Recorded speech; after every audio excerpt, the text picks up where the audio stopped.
तो ये क्या होता है क्रॉसफिट और ये इन्वेंट कैसे हुआ, कहाँ से शुरुआत हुई क्रॉसफिट की? उसके जो स्टार्टिंग सैलरी है वो 20-25 हज़ार पे 2-3 घंटे में मिल जाते हैं। कोई बंदा अगर क्रॉसफिट करे और इसमें वो अपना करियर भी बना सकता है, तो इसकी कितनी पॉसिबिलिटीज है? और वहाँ का जो विनिंग प्राइस है वो 7-8 करोड़ रुपए। भाई पूजा तोमर जो अभी यूएफसी में जीत के आई है, उनके साथ आपने काम करा, तो वो थोड़ा एक्सपीरियंस बताइए भाई। अभी आप कितने क्लाइंट्स को एक बार में अभी हैंडल कर रहे हो? तक वो मिथ है या फिर वो सही चीज है कि क्रिएटिन लगातार चलाना चाहिए लोगों को? भाई लोग आजकल प्री वर्कआउट बहुत ले रहे हैं, आपके हिसाब से ये सही है क्या प्री वर्कआउट लें? वेट लॉस के लिए आपकी तरफ से कोई सुपर फूड जो आपको लगता है कि यार ये वेट लॉस में ना नेक्स्ट लेवल हेल्प करता है? मनी भाई आप स्पोर्ट्स प्रेसिडेंट हैं डीयू के 2019 से, हाँ, तो क्या रिस्पॉन्सिबिलिटीज होती है स्पोर्ट्स प्रेसिडेंट की डीयू में? पूरा अलग है। नॉर्मल इंसान जो सुबह उठ के ऑफिस जाता है, वहां से आके अपना घर सो जाता है और सुबह अपना वर्कआउट कर लेता है सुबह शाम को, उसको कितने दिन नॉर्मल चलता है? एक परफेक्ट फिट आदमी आपकी नजर में है कौन?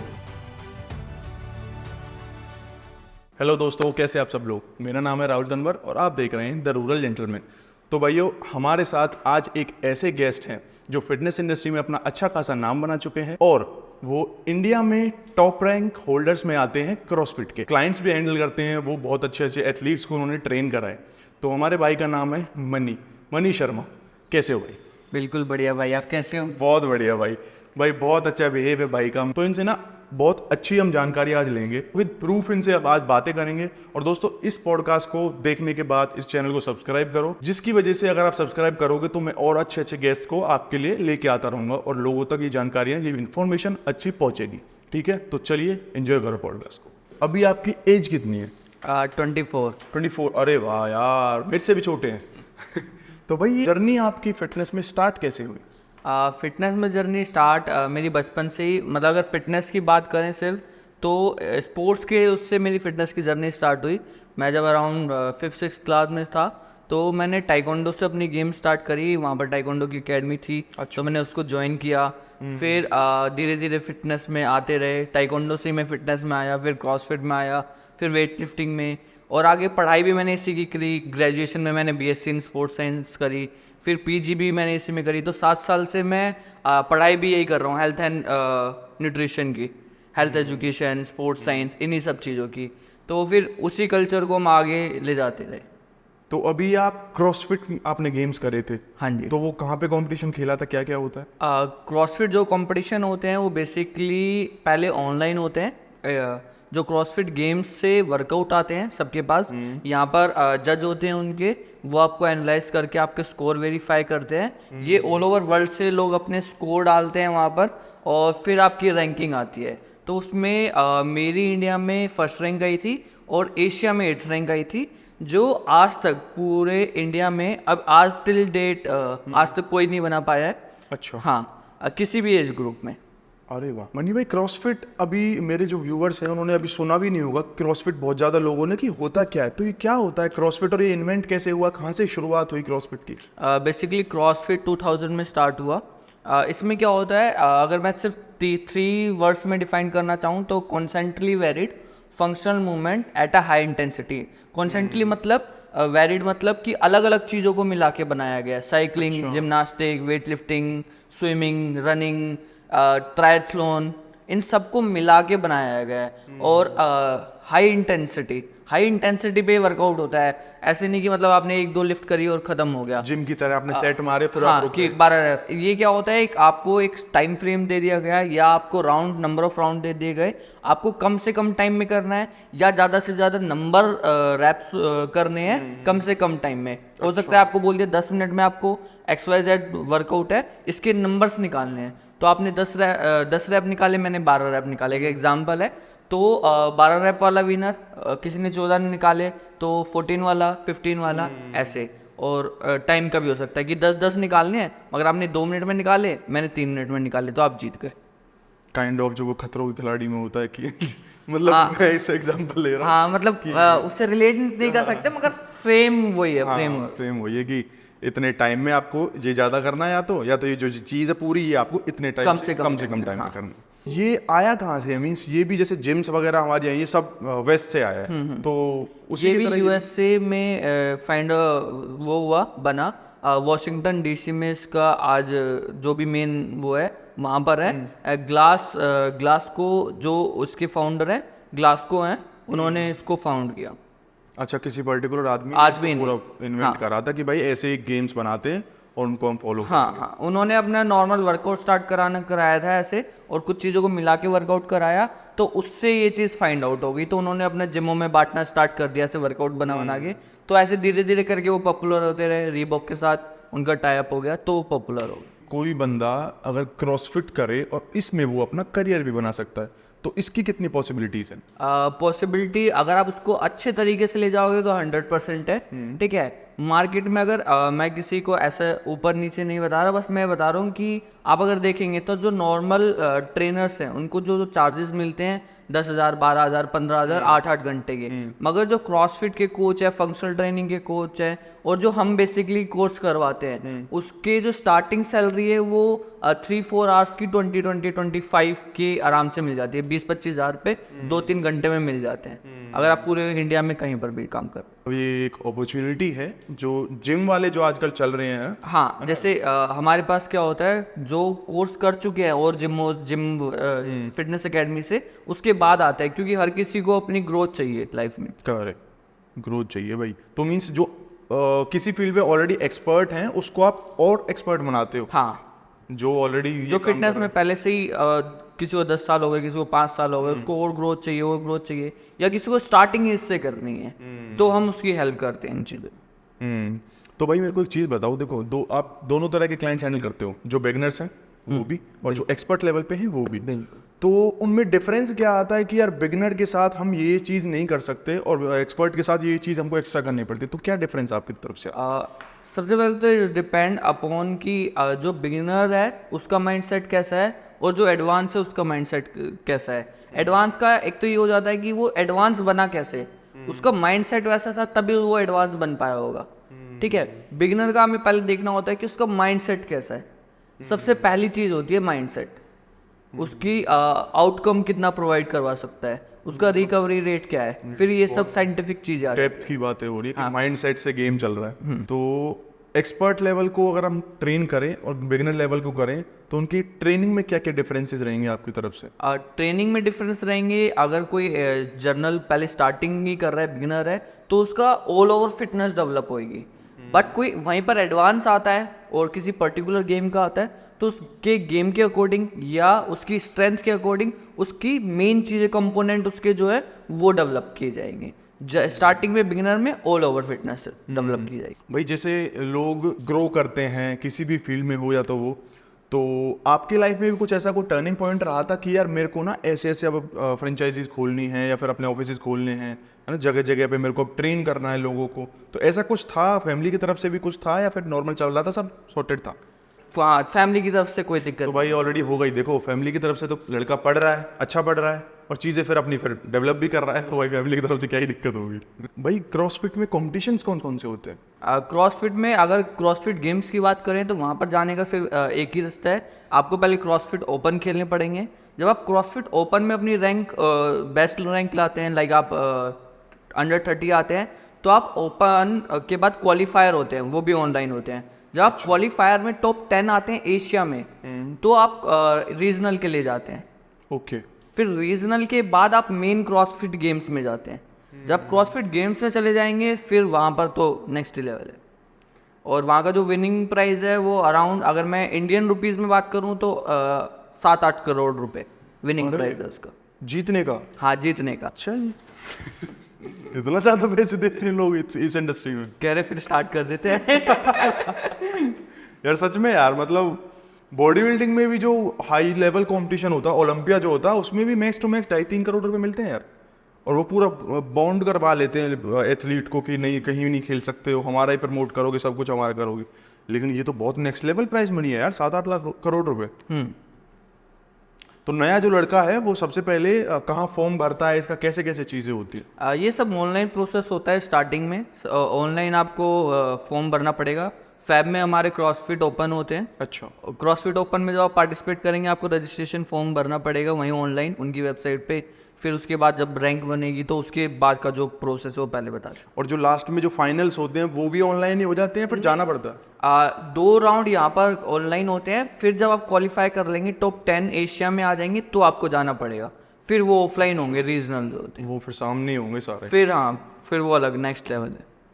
अच्छा तो भाई मैं ना एक आपसे रिक्वेस्ट करता हूँ, एक बार देखना जाके क्रॉसफिट गेम्स होते क्या हैं। वो बहुत नेक्स्ट लेवल वर्कआउट है यार, उछल कूद इधर उधर, मतलब बहुत ज़्यादा नेक्स्ट लेवल। और करके अगर कभी तुम ट्राई करोगे तो भाई वॉमिट कर जाओगे, है ना भाई ऐसा। अगर कोई नया ट्राई करता है तो बिल्कुल, कुछ एडवांस भी अगर जैसे ट्राई करते हैं, हम में भी कभी कभी ऐसा होता है कि वर्कआउट की इंटेंसिटी उस लेवल पे पहुंच जाती है कि नेक्स्ट लेवल ऐसा हो, सांस नहीं आती उस वर्कआउट के बाद।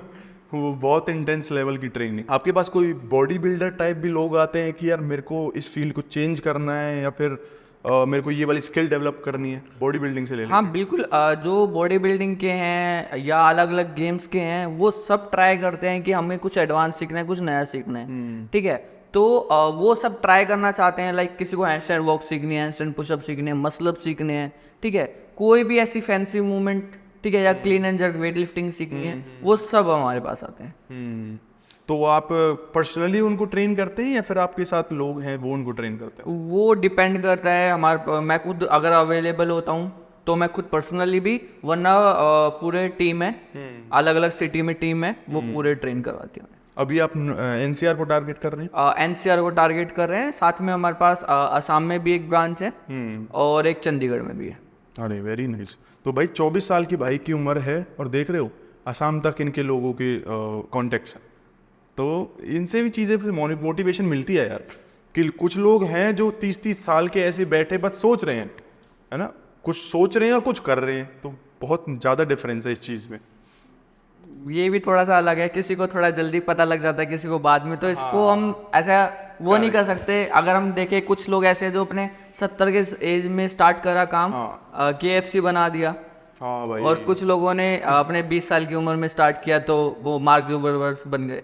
बिल्कुल सही बात है, मतलब वो टर्निंग पॉइंट की बात है, किसको कम मिला और वो बन गया। बिल्कुल। और लेकिन देखो डिटर्मिनेशन और मेहनत भी काम करती है।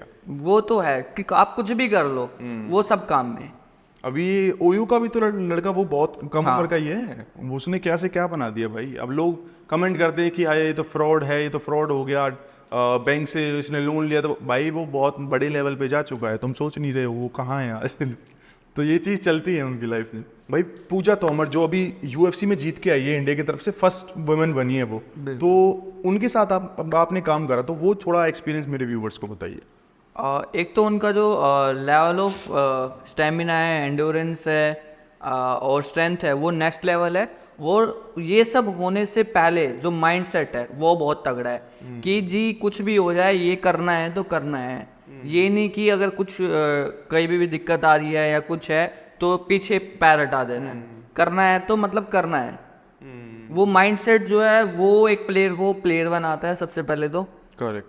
अच्छा, उनकी कोई ऐसी चीज़ जो उन्होंने आपको बोला हो कि इस चीज़ पे मेरे को ज़्यादा फोकस चाहिए?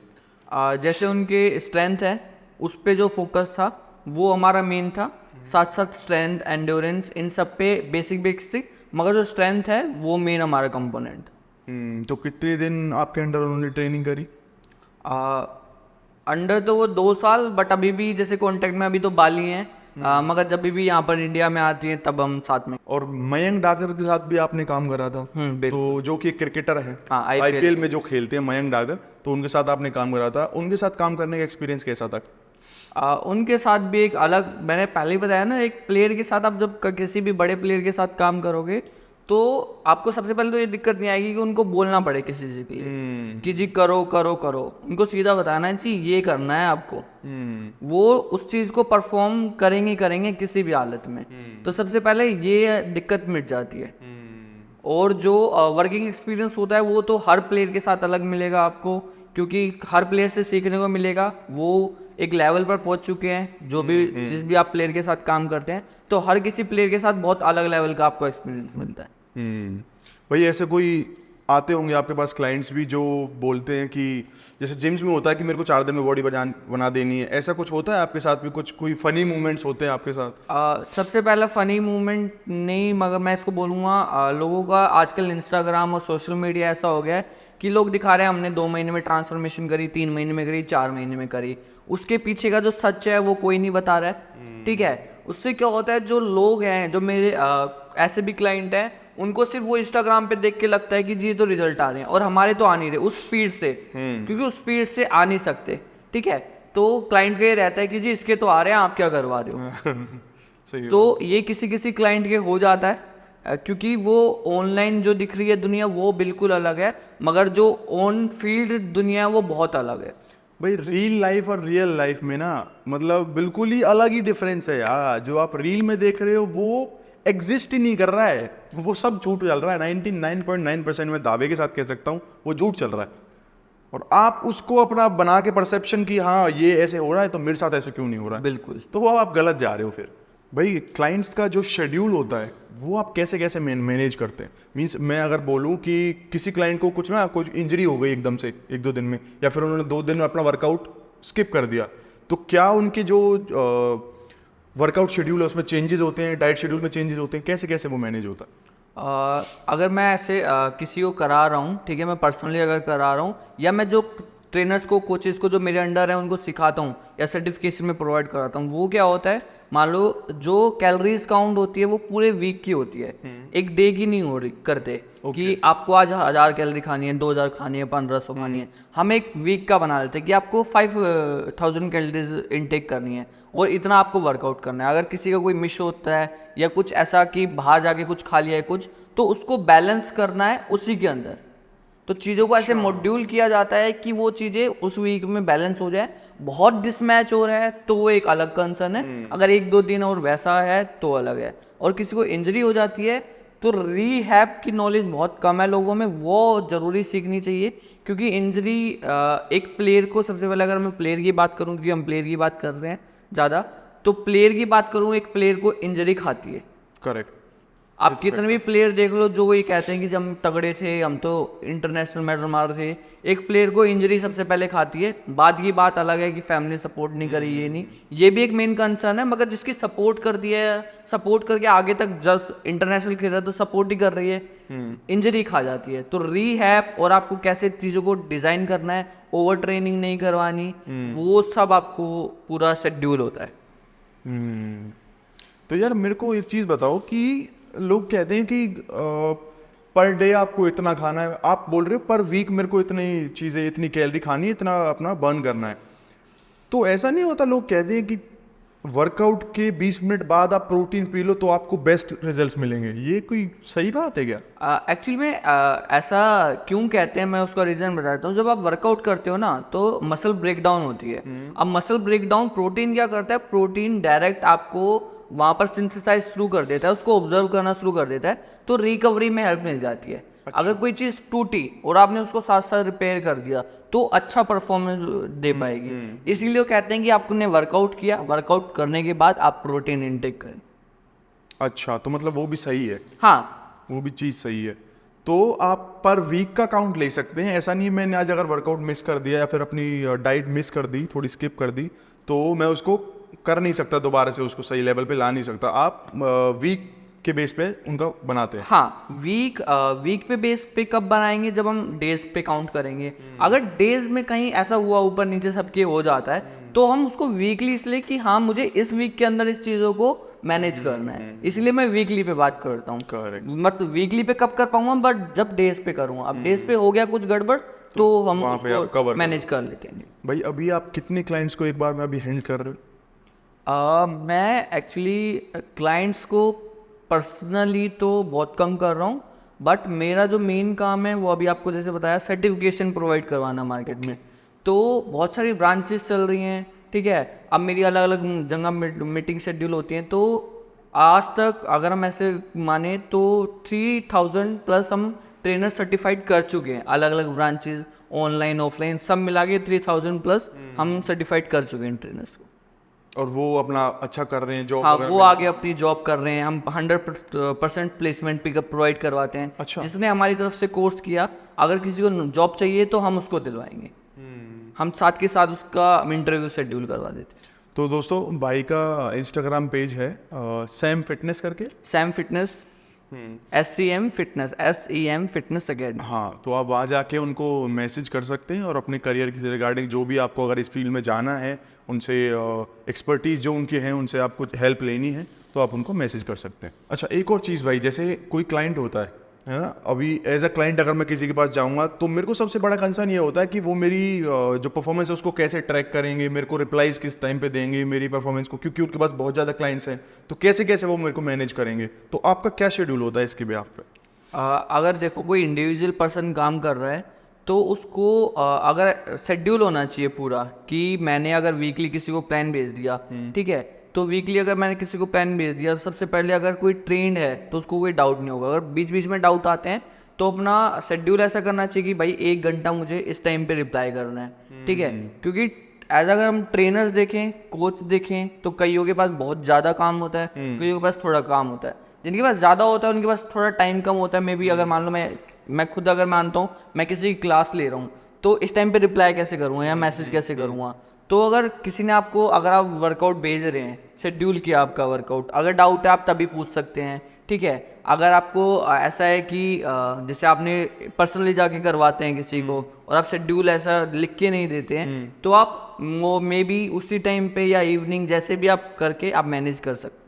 अच्छा, मीन्स आपकी टीम की तरफ से उनको प्रॉपर रिप्लाईज जाते हैं? हाँ, अगर पर्सनली मेरी बात करोगे तो पूरी टीम है उसमें, तो तभी की तभी उनके पास पहुंच जाता है। अगर सिर्फ मेरे उसमें बात करो तो सप्लीमेंटेशन पे थोड़ा सा बात कर लेते हैं। क्रिएटिन बहुत हेल्प करता है, क्रिएटिन लेना चाहिए सबको, है ना, लगातार। तो वो कहाँ तक वो मिथ है या फिर वो सही चीज़ है कि क्रिएटिन लगातार चलाना चाहिए लोगों को? एक्चुअली क्रिएटिन एक बेस्ट सप्लीमेंट है फिटनेस इंडस्ट्री में।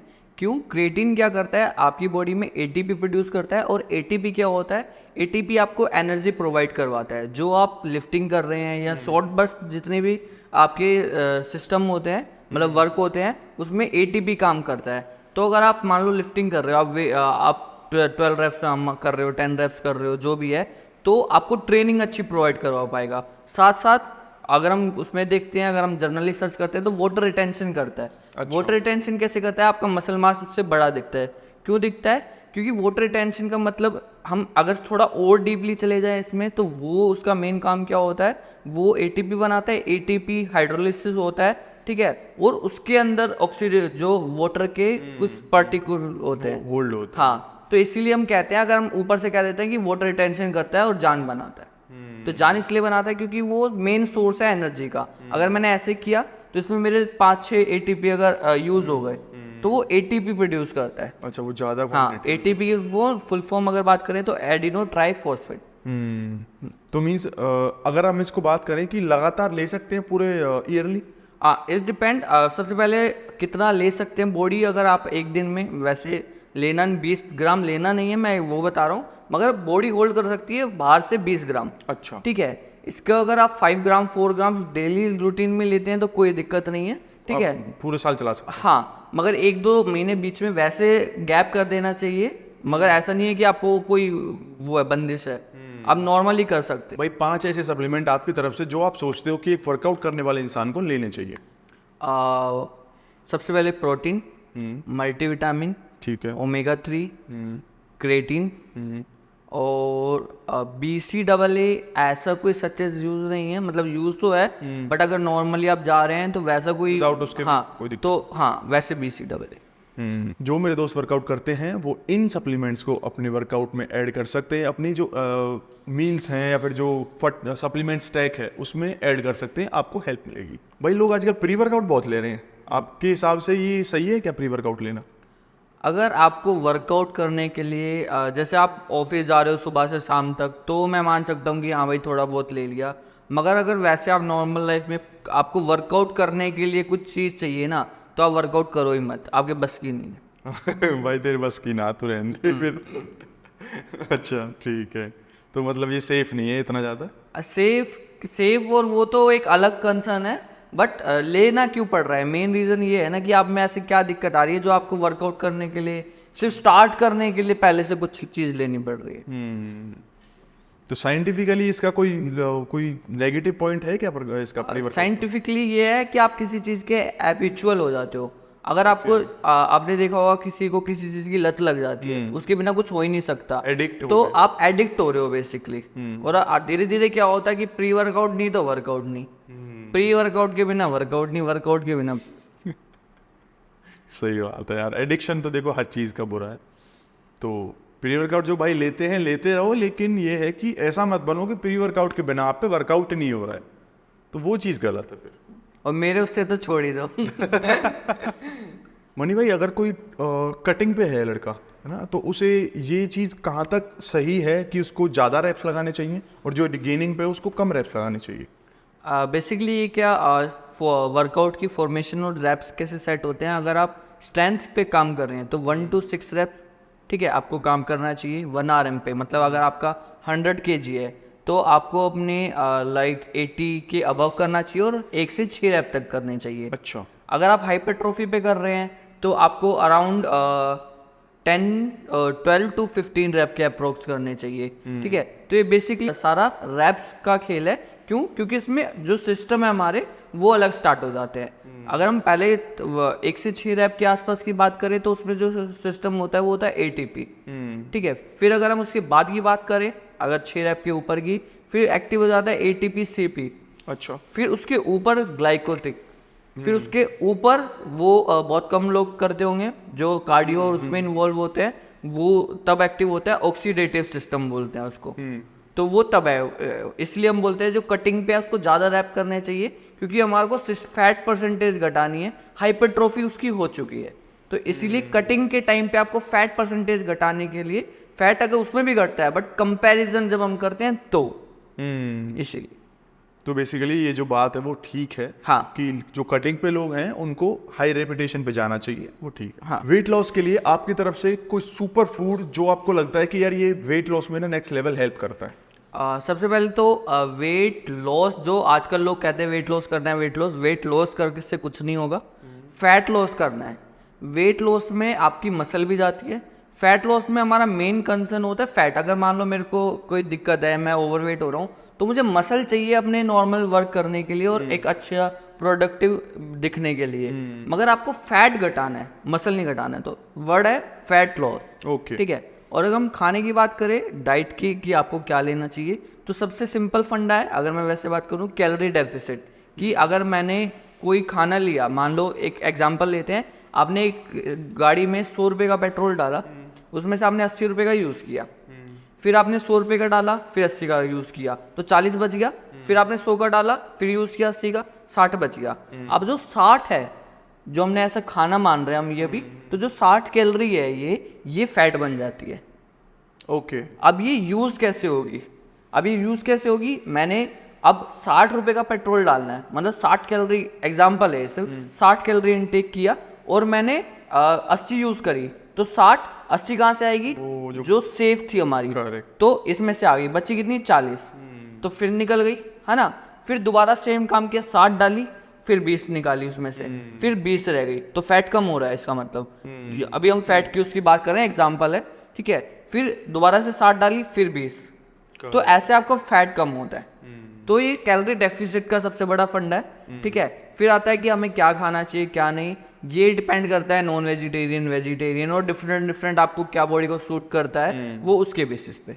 तो वेज वाला इंसान भी उस लेवल की फिजिक पा सकता है जैसे नॉन वेज वाले पाते हैं? पा सकते हैं, बट थोड़ा सा कंसर्न आ जाता है because of the bioavailability of plant based source और एनिमल बेस्ड सोर्स। जो आप मीट खाते हैं कुछ भी, इसका बायोएबिलिटी का मतलब क्या है कि मैंने 20 ग्राम प्रोटीन खाया, तो मेरी बॉडी, अगर प्लांट बेस्ड की बात करें तो 12 ग्राम ऑब्जर्व कर रही है, 12 ग्राम लग रहा है मेरी बॉडी को। वहीं पर मैंने चिकन या नॉन वेजिटेरियन में कुछ खाया तो मैंने 20 ग्राम खाया, ठीक है, और उसमें से मेरी बॉडी जो इस्तेमाल लग रहा है मेरी बॉडी को, वो 18-17 ऐसे लग रहा है। तो वो डिफरेंस हाँ, डिफरेंस आ गया। तो आपको अगर उसको बैलेंस करना है तो आपको खाना ज़्यादा पड़ेगा। अभी हमने क्या करा, बात करी थी 60 रुपये का पेट्रोल डालना है ना, तो आपने 60, अगर 60 को मैनेज करना है तो ये आपको थोड़ा इस्तेमाल कम हो पाएगा। इसको क्या मैनेज करने के लिए आपको बढ़ाना पड़ेगा। 80 का कर दिया, 80 का यूज़ करना था, 80 का डाल दिया, फिर वो 20% कहाँ से गायब करोगे? सही बात। मैं प्रमोट नहीं कर रहा नॉन वेजिटेरियन को, बस मैं एक कैलकुलेशन कह रहा हूँ कि अगर आपको मेन गोल वो बिल्कुल ही स्पेसिफिकली, अगर आपको एथलीट बनना है, किसी भी एथलीट को देख लो आप, वो सभी कहते सुने देंगे आपको। नीरज, अगर अब हम टॉप मोस्ट अगर बात करें, नीरज चोपड़ा, उन्होंने भी कहा कि गेम के लिए करना था तो करना तो पड़ेगा, तो उन्होंने वो भी वेजिटेरियन से नॉन वेजिटेरियन हो गए। करेक्ट। उन्होंने एक स्टेटमेंट दिया था ना। हाँ, कि गेम के लिए करना था, तो मैंने नॉन वेज वेज से अब मैं नॉन वेज हाँ। शिफ्ट हुआ था। मनी भाई, आप स्पोर्ट्स प्रेसिडेंट हैं डीयू के 2019 से, हाँ। तो क्या रिस्पॉन्सिबिलिटीज़ होती हैं स्पोर्ट्स प्रेसिडेंट की डीयू में? बेसिकली स्पोर्ट्स प्रेसिडेंट खुद ही अपने आप में बता रहा है कि स्पोर्ट्स का जो भी काम है, ठीक है, कोई भी अगर किट है या बच्चों की बात हो गई, बच्चों की बातों को आगे रखना है स्पोर्ट्स के लिए, वो सब काम होता है स्पोर्ट्स प्रेसिडेंट का। ओके। हाँ। तो वो जो बच्चे हैं वो आपसे कैसे कनेक्टेड होते हैं? किसी के पास मेरा फ़ोन नंबर है, किसी के पास सबको नाम पता है, तो इंस्टाग्राम, फेसबुक, सोशल मीडिया, इतना नंबर की ज़रूरत नहीं है। कहीं पर भी आप सर्च करोगे मनीष शर्मा तो इजीली फाइंड आउट कर लेते हैं और फिर कांटेक्ट हो जाते हैं। तो स्पोर्ट्स प्रेसिडेंट की कोई इनकम होती है या फिर क्या चीज़ें होती हैं स्पोर्ट्स? इनकम कोई नहीं होती, बस ये होता है कि हाँ भाई हम किसी के लिए काम कर रहे हैं, एक सोशल उसमें, कि हाँ भाई हमें एक रिस्पॉन्सिबिलिटी मिली है। हम अपने 60-70 जितने भी कॉलेज है हमारे 62, ठीक है, उनके बच्चों की एक रिस्पॉन्सिबिलिटी है कि स्पोर्ट्स का काम हमें करना है। तो इसके लिए आपको कुछ भी ऐसा कुछ नहीं मिलता, या तो कहीं पे आपको कोई रेफरेंस मिलता हो, या तो फिर आपको कोई बेनिफिट ऐसा मिलता हो कि कॉलेज में जाने के बाद आपका एक अलग ऑफिस है, ऐसा कुछ मिलता? नहीं, वो सब तो है कि ऑफिस में जो मेरा खुद पर्सनल ऑफिस वो कॉलेज है उसमें स्टूडेंट यूनियन का अलग से ऑफिस होता है, तो वहाँ पर ऑफिस है। अच्छा, आपका भी ऑफिस हाँ। होता है, ठीक है। तो बेसिकली यही जो कोई इनकम ऐसा इनकम सोर्स है सच नहीं है कि वो आपको हर महीने आपकी सैलरी बन रही है, वो नहीं है। भाई, जैसे बॉडी बिल्डिंग और ये सब स्पोर्ट्स में आजकल एक स्टीरॉयड नाम का है ना घुस गया है, तो क्या क्रॉसफिट में भी ऐसा कुछ होता है? अगर आपको एक एथलीट कोई तैयार हो रहा है, ठीक है, मैं प्रमोट बिल्कुल नहीं करता, मैं बिल्कुल खिलाफ हूँ, ठीक है, मगर कोई एक एथलीट है, वो अगर एक गेम चल रही है, सब लेके बैठे हुए हैं, ठीक है, तो किसी और को बनना है वो ले ही रहा है। अब वो सेम बॉडी बिल्डिंग वाला ही हो गया। हाँ, वो ले ही रहा है, बट डिपेंड करता है। जैसे बॉडी बिल्डिंग में अलग कॉन्सेप्ट चलता है कि वहाँ पर तो ऑन स्टेज पे भी लेके चढ़ रहे हैं, पावर लिफ्टिंग में भी चढ़ रहे हैं, मगर यहाँ जो स्पोर्ट्स होते हैं अलग वाले, यहाँ पर डोप टेस्ट होते हैं प्रॉपर। अगर आप पकड़े जाते हो तो आपको बाहर भी निकाल देते हैं, बैन लगा देते हैं। तो क्रॉसफिट में भी होता है, ओलंपिक्स में भी होता है, और अपने जितने भी गेम्स हैं जो ओलंपिक स्पोर्ट्स हैं या नेशनल इंटरनेशनल जो इंडिया करवाती है, इंडिया गवर्नमेंट के या ऑल इंडिया या IOA, इन सब के हैं, वो डोपिंग में आते हैं। अच्छा, इसमें डोप टेस्ट होता है? बिल्कुल। कुछ ऐसे सॉल्ट हैं जो आप ले सकते हो, उसके अलावा ज़्यादा कुछ नहीं ले सकते? हाँ। भाई, आपके अकॉर्डिंग वीक में कितने दिन वर्कआउट करना चाहिए? वीक में कितने दिन, अगर एक जर्नल उसकी बात करें हम पर्सन की, तो इंडिविजुअल को 5 चलता है 5, ठीक है। एक एथलीट की बात करें तो एथलीट का पूरा डिपेंड करता है कि वो अभी किस स्टेज में है। एक एथलीट के फेजेस होते हैं, pre competition, competition, after competition, ठीक है, प्रिपेटरी फेज, इनको हम अगर साइंटिफिक में बोले प्रिपेटरी फेज, कॉम्पिटिटिव फेज, ये अलग अलग होते हैं। तो उससे डिपेंड करती है ये सारी चीज़ें कि कब वॉल्यूम हाई करनी है, कब लो करनी है, कब सेशन बढ़ाने हैं, कब घटाने हैं, वो पूरा अलग से। नॉर्मल इंसान जो सुबह उठ के ऑफिस जाता है, वहां से आके अपना घर सो जाता है और सुबह अपना वर्कआउट कर लेता है, सुबह शाम को, उसको कितने दिन नॉर्मल अराउंड 4 to 5 चलता है? हाँ। भाई, एक फिटनेस मिथ जो आपको ब्रेक करना हो? फिटनेस मिथ अगर ब्रेक करना हो, सबसे पहला फिटनेस मिथ तो आजकल मार्केट में यही फैला हुआ है कि 2 या 3 महीने में बहुत तगड़ी बॉडी बन जाती है। ये तो जो इंस्टाग्राम वालों ने फैला रखा है, जो अपना दिखा रखते हैं कि जी ये 60 दिन में हमने ये कर लिया, 75 8 डे चैलेंज चलाया और ये कर दिया। उसके पीछे की स्टोरी बहुत अलग होती है, और ऐसे जो 75 वाले हैं उनकी भी बहुत तगड़ी स्टोरी है, तो वो बिल्कुल अलग जोन है। कैसे अलग स्टोरी है? पीछे बहुत कुछ चलता है, ऑन माय कैमरा कोई दिखाता नहीं है, वरना कोई ऐसा कैसे हो सकता है कि एंड्योरेंस की ट्रेनिंग कर रहे हो और मसल मास बिल्ड हो रहा है। हाँ, ये भागे जा रहे हो आप, भागे जा रहे हो और बॉडी बन रही है, वजन मारा नहीं कैसे। अगर हम साइंटिफिक चीज़ों को देखें तो बहुत अलग है, ठीक है। अब ऑन कैमरा तो ये दिखाया ना जी, हमने तो अपने दंड मार लिए और बाज लिए। अगर हम हरियाणवी उसमें गए, बाज लिए और ये कर लिया और वो कर लिया, बॉडी बन गई। हाँ, कैसे? तो क्यों, थोड़ा दिमाग लगाओ तो क्यों, बहुत बड़ा क्यों है। क्वेश्चन मार्क तो आता है। देखो, 75 हार्ड करके वही भाग भाग के और बॉडी तुमने बना ली। बॉडी कैसे बन जाएगी यार जब तुम ट्रेनिंग एंड्योरेंस वाली कर रहे हो? तो एंड्योरेंस वाली ट्रेनिंग कर रहे हो और आपकी हाइपरट्रॉफी हो रही है, कैसे, मुझे तो समझ नहीं आया। देखो, सोचने वाली तो बात है भाई। कोर को स्ट्रेंथन करना आजकल ना बहुत हो रहा है कि मेरा कोर बहुत स्ट्रांग हो जाए, तो उससे फायदे क्या क्या होते हैं? देखो कोर सबसे पहले तो कोर आपका बॉडी का सबसे बड़ा एक होल्डिंग स्टेबिलिटी पार्ट है, ठीक है। जैसे एक टावर होता है, टावर के साइड में तार देखी होती हो, ठीक है। तो आप वैसे ही हमारा कोर है, आपकी बॉडी एक टावर है और जो कोर है वो उसके तार्स हैं जो उसको बैलेंस कर रही हैं। तो बैलेंस स्टेबिलिटी का काम होता है कोर का। अगर आप उसको स्ट्रेंथिंग करते हो, आपकी वॉकिंग जर्नल लाइफ में बात करूं तो आप कोई भी मूवमेंट करते हो उसमें बहुत हेल्प करता है। अगर आप पर्सनल ट्रेनिंग में बात करो कि हाँ भाई मैं लिफ्टिंग कर रहा हूँ, तो उसमें तो बहुत अलग ही लेवल की हेल्प करता है, ठीक है। आपको इंजरी से बचाता है, बैक की इंजरी नहीं होने देता। आपका लोड जो हम कहते हैं कि किसी को टेस्टिस में पानी भर गया, सपोर्टर पहनते हैं, ठीक है। सपोर्टर भी वैसे गलत ही होता है, सपोर्टर पहनने से कुछ नहीं होता, क्योंकि अगर हम वैसे देखें सपोर्टर होता है नीचे, ठीक है, और वेट होता है डेडलिफ्ट मार रहे हैं या बैक स्क्वाट मार रहे हैं यहाँ रख के, तो कैसे कोर से यहाँ पानी कैसे जा रहा है, वो सपोर्ट क्या कर रहा है। तो सपोर्टर कोई सपोर्ट नहीं करता। सपोर्टर बना था साइकिलिस्ट के लिए, हॉर्स राइडिंग वालों के लिए, क्योंकि उनके जब वो करते थे तो आपस में टेस्ट टकरा के इंजर्ड हो जाते थे, इसलिए बना था। वो धीरे धीरे कल्चर में आता गया। तो कोर स्ट्रेंथिंग करने से आपको बहुत फायदे मिलते हैं, ठीक है। सबसे पहले लिफ्टिंग आपकी इंप्रूव हो जाएगी, ठीक है। आपकी जो जर्नल लाइफ है वो बहुत इंप्रूव हो जाएगी, और आपका जो बैलेंस है चीज़ों को करने का, जो भी आप कर रहे हो उसमें इंप्रूवमेंट। स्क्वाट भी मारते हैं तो भी हमारा कोर इन्वॉल्व होता है उसमें, मींस बिल्कुल टाइट करके तब हमको नीचे जाना पड़ता है। हाँ, कोर अगर नहीं होगा स्ट्रॉन्ग तो आप स्क्वाट कर ही नहीं पाओगे। सबसे पहले आप एक सिंगल स्क्वाट नहीं कर पाओगे अगर कोर की मसल वीक है। लोड तो बोल ही जाओ, इंजरी हो जाएगी बैक में। जो आपने देखा होगा फिजियोथेरेपिस्ट वो क्या करते हैं, कोर में पिने डाल के, सुइयां डाल के या वो करके एक्टिव करते हैं। क्यों? क्योंकि वो डीएक्टिवेट स्टेबिलिटी नहीं है। और यही एक रीजन है मेरे हिसाब से जो लोअर बैक के इतने इश्यूज होते हैं लोगों को। बिल्कुल, लोअर बैक की ये भी है कि एक्टिंग नहीं पता, ठीक है, और कोर भी एक बहुत बड़ा रीजन है। भाई एक सबसे बड़ा लेसन जो आपने अपने पूरे करियर में सीखा है अब तक। करियर में अगर मैं बात करूं कि जो सबसे बड़ा लेसन आपके साथ जो भी हो रहा है ना, जो भी हो रहा है वो आगे जाके देखना अच्छे के लिए हो रहा है।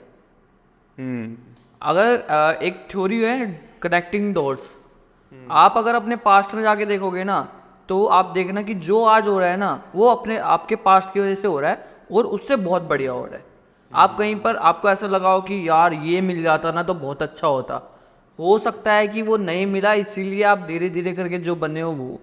और ये मेरे लाइव एग्जांपल है, इसीलिए मैंने सब अपने ऊपर देखा है। मैं टाइकोंडो में बहुत अच्छा प्लेयर नहीं बन पाया कि मैं ओलंपिक खेल जाऊं, ठीक है। अगर वो मुझे छोड़ना पड़ा, मगर मन में रहता है कि मैंने टाइकोंडो छोड़ दिया। अगर वो नहीं छूटता तो मन्नी शर्मा नहीं बन पाता कभी। बात तो सही है कि आज जो हमारे साथ हो रहा है वो कल के बेटर के लिए ही हो रहा है। आज आपको लग रहा होगा कि गलत हो रहा है, लेकिन वो कल अपना कुछ अच्छा इम्पैक्ट लेके जाएगा। पेशेंस लेवल चाहिए बस। एक परफेक्ट फिट आदमी आपकी नज़र में है कौन? परफेक्ट फिट आदमी जो अपनी डेली लाइफ के सारे काम कर पाए, ठीक है, और साथ में अगर मैं उसको कहूँ जी भागना है तो भाग पाए। मैं उसको कहूँ जी उछलना है, कहीं जंप करनी है वो उछल पाए। मैं कहूँ जी वेट उठाना है वो वेट उठा पाए, ठीक है। मैं उसको कहूँ कि कोई भी मूवमेंट कहूँ वो ना करे। अगर मैं किसी को वैसे बोल नहीं रहा, कोई अलग अलग स्पोर्ट्स होते हैं, आप जिम में जाके बॉडी बना रहे हो, ठीक है, मगर मैं आपको कहूँ आपने बढ़िया बॉडी बना ली, मैं कहूँ जी चलो आओ 1 किलोमीटर भागते हैं, नहीं भागा जाएगा। तो फिटनेस कहाँ है वो? दिखने वाली फिटनेस और एक्चुअल फिट बनने में फर्क है। तो आपको दिखने वाला बनना है या एक्चुअल में बनना है, वो डिफरेंस है। इसलिए हमारी किसी भी जिम में या किसी भी ब्रांच में शीशे नहीं लगाते हम, क्योंकि जो दिख रहा है वो फिट नहीं है, जो आप कर रहे हो वो फिटनेस डिफाइन करेगा आपकी। ओके, तो अपीयरेंस पे काम बाद में, पहले भाई पूरा ऑल ओवर फिटनेस पे काम। वो तो फ्री का गिफ्ट है, दिखना तो आपका फ्री का गिफ्ट है। अगर आप सारी मूवमेंट कर पा रहे हो, अच्छे से अपनी परफॉर्मेंस दे पा रहे हो, तो ये मसल मास ये सब तो फिट फ्री गिफ्ट है, अगर आप अपने हेल्दी लाइफस्टाइल को मेंटेन कर रहे हो। तो मनी भाई आपसे मिलकर बड़ा अच्छा लगा, बहुत अच्छे आपने इन्फॉर्मेशन मेरे व्यूवर्स को दिया, ठीक है। और आपका क्लोजिंग में आपका कुछ अपने कुछ थॉट्स बताना चाहिए मेरे व्यूवर्स को तो आप बता सकते।